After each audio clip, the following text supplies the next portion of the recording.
അസ്സലാമു അലൈക്കും വറഹ്മത്തുള്ളാഹി വബറകാതുഹു. പ്രിയമുള്ള സഹോദരീ സഹോദരന്മാരെ, സ്നേഹമുള്ള പ്രേക്ഷകരെ, ഇന്ന് നമ്മൾ ചർച്ച ചെയ്യുന്നത് കേരളത്തിൻ്റെ മനസാക്ഷിയെ തൊട്ടുണർത്തിയ ഒരു വിഷയമാണ്. എറണാകുളം പള്ളുരുത്തിയിലെ ഒരു 8ാം ക്ലാസ്സുകാരിയുടെ നിഷ്കളങ്കമായ ഒരു സ്വപ്നത്തിനുമേൽ കരിനിഴൽ വീഴ്ത്താൻ ശ്രമിച്ചപ്പോൾ കേരളം എന്ന ഒറ്റ മനസ്സ് എങ്ങനെയാണ് അതിനെ പ്രതിരോധിച്ചത് എന്നതാണ് ആ വിഷയം. ഇത് ഒരു സ്കൂളിലെ മാത്രം കഥയല്ല, ഒരു യൂണിഫോമിൻ്റെ തർക്കം മാത്രമല്ല, മറിച്ച് ഇന്ത്യയുടെ പല ഭാഗങ്ങളിലും വർഗീയതയുടെ വിഷവിത്തുകൾ പാകി വിളവെടുപ്പ് നടത്തുന്നവർക്ക് കേരളം നൽകിയ ശക്തമായ ഒരു മറുപടിയുടെ കഥയാണ്. Ernakulam Palluruthy saint Rita's school. പുതിയ അധ്യയന വർഷം, പുതിയ പ്രതീക്ഷകൾ. എല്ലാ കുട്ടികളെയും പോലെ ആ 8ാം ക്ലാസ്സുകാരിയും അക്ഷരങ്ങളുടെ ലോകത്തേക്ക് പറന്നുയരാൻ എത്തിയതാണ്. പക്ഷേ അവളുടെ ശിരസിലെ തട്ടം അഥവാ ഹിജാബ സ്കൂൾ അധികൃതർക്ക് ഒരു പ്രശ്നമായി തോന്നി. ക്ലാസ് മുറിയുടെ വാതിലുകൾ അവൾക്ക് മുന്നിൽ കൊട്ടിയടക്കപ്പെട്ടു. കാരണം അവൾ അവളുടെ വിശ്വാസത്തിന്റെ ഭാഗമായ ശിരോവസ്ത്രം ധരിച്ചു എന്നത് മാത്രം.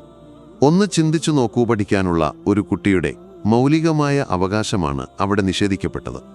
ഇന്ത്യൻ ഭരണഘടന ഓരോ പൗരനും നൽകുന്ന മതപരമായ സ്വാതന്ത്ര്യത്തിന് നേരെയുള്ള കടന്നുകയറ്റമാണ് അവിടെ നടന്നത്. ഈ ഘട്ടത്തിലാണ് കേരളത്തിന്റെ വിദ്യാഭ്യാസ മന്ത്രി വി ശിവൻകുട്ടി ശക്തമായ നിലപാടുമായി രംഗത്തെത്തുന്നത്. ആദ്യ പ്രതികരണം തന്നെ വളരെ വ്യക്തമായിരുന്നു. ഒരു കുട്ടിക്കും വിദ്യാഭ്യാസം നിഷേധിക്കാൻ പാടില്ല. ശിരോവസ്ത്രത്തിന്റെ പേരിൽ ഒരു കുട്ടിയെ ക്ലാസ്സിൽ നിന്ന് പുറത്താക്കുന്നത് വിദ്യാഭ്യാസ അവകാശ നിയമത്തിന്റെ ലംഘനമാണ്. സ്കൂളിന് ഗുരുതരമായ വീഴ്ച പറ്റിയിരിക്കുന്നുവെന്ന് മന്ത്രി അസന്നിഗ്ധമായി പ്രഖ്യാപിച്ചു. യൂണിഫോമിന്റെ നിറവും ഡിസൈനും സ്കൂളുകൾക്ക് തീരുമാനിക്കാം, പക്ഷേ അത് ഭരണഘടന നൽകുന്ന അവകാശങ്ങളെ ഹനിച്ചുകൊണ്ടാകരുത് എന്ന ഓർമ്മപ്പെടുത്തൽ കൂടിയായിരുന്നു അത്. എന്താണ് ഹിജാബ്? ചിലർക്കത് കേവലം ഒരു തുണിക്കഷ്ണം മാത്രമായിരിക്കാം. പക്ഷെ ഒരു മുസ്ലിം സ്ത്രീയെ സംബന്ധിച്ചിടത്തോളം അത് അവളുടെ വിശ്വാസത്തിന്റെ, അവളുടെ സ്വത്വത്തിന്റെ, അവളുടെ അടക്കത്തിന്റെയും ഒതുക്കത്തിന്റെയും അടയാളമാണ്.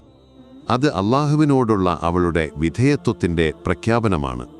അത് അടിച്ചേൽപ്പിക്കലല്ല, മറിച്ച് അഭിമാനത്തോടെയുള്ള തിരഞ്ഞെടുപ്പാണ്. ആ തിരഞ്ഞെടുപ്പിനുള്ള സ്വാതന്ത്ര്യമാണ് ഇന്ത്യൻ ഭരണഘടനയുടെ 25ാം അനുച്ഛേദം ഉറപ്പു നൽകുന്നത്.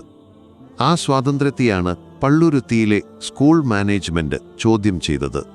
പിന്നീട് നമ്മൾ കണ്ടത് സമവായ ചർച്ചകളുടെ ഘട്ടമാണ്. പ്രശ്നം രമ്യമായി പരിഹരിക്കപ്പെടുമെന്ന് എല്ലാവരും കരുതി.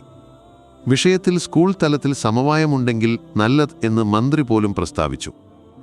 എന്നാൽ ആ സമവായ നീക്കങ്ങൾക്ക് പിന്നിൽ മറ്റു ചില അജണ്ടകൾ ഒളിഞ്ഞിരിപ്പുണ്ടായിരുന്നു.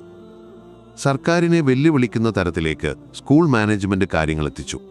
ഈ അവസരം മുതലെടുക്കാനായി പതിവ് പോലെ സംഘപരിവാർ ശക്തികൾ രംഗത്തിറങ്ങി. സമൂഹ മാധ്യമങ്ങളിലൂടെയും മറ്റും അവർ ഈ വിഷയത്തിന് വർഗീയ നിറം നൽകാൻ ശ്രമിച്ചു. ഇതിനെ ഒരു മുസ്ലിം പ്രീണനമായി ചിത്രീകരിക്കാനും ഭൂരിപക്ഷ സമുദായത്തിനിടയിൽ തെറ്റിദ്ധാരണ പരത്താനും അവർ കിണഞ്ഞു പരിശ്രമിച്ചു.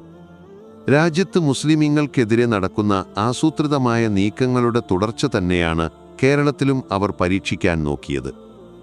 കർണാടകയിൽ ഹിജാബിന്റെ പേരിൽ അവർ നടത്തിയ വർഗീയ ധ്രുവീകരണം ഇവിടെയും ആവർത്തിക്കാനായിരുന്നു ശ്രമം.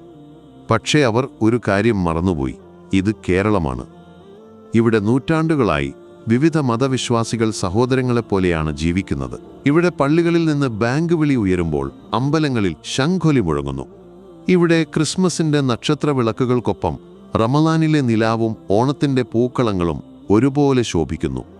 ഈ സൗഹാർദ്ദത്തിന്റെ മണ്ണിൽ വർഗീയതയുടെ വിഷവിത്തുകൾക്ക് മുളപൊട്ടില്ല.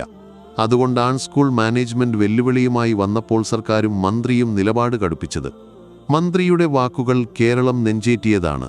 സർക്കാരിന് മുകളിലാണ് തങ്ങളെന്ന് ആരും ധരിക്കേണ്ട. വെല്ലുവിളിയൊന്നും സർക്കാരിനോട് വേണ്ട. നിയമം നിയമത്തിന്റെ വഴിക്ക് പോകും. ശിരോവസ്ത്രം ധരിക്കുന്ന ഒരു പ്രിൻസിപ്പലാണ് ശിരോവസ്ത്രം ധരിച്ച കുട്ടിയെ തടയുന്നത് എന്നതിലെ വിരോധാഭാസവും അദ്ദേഹം തുറന്നുകാട്ടി.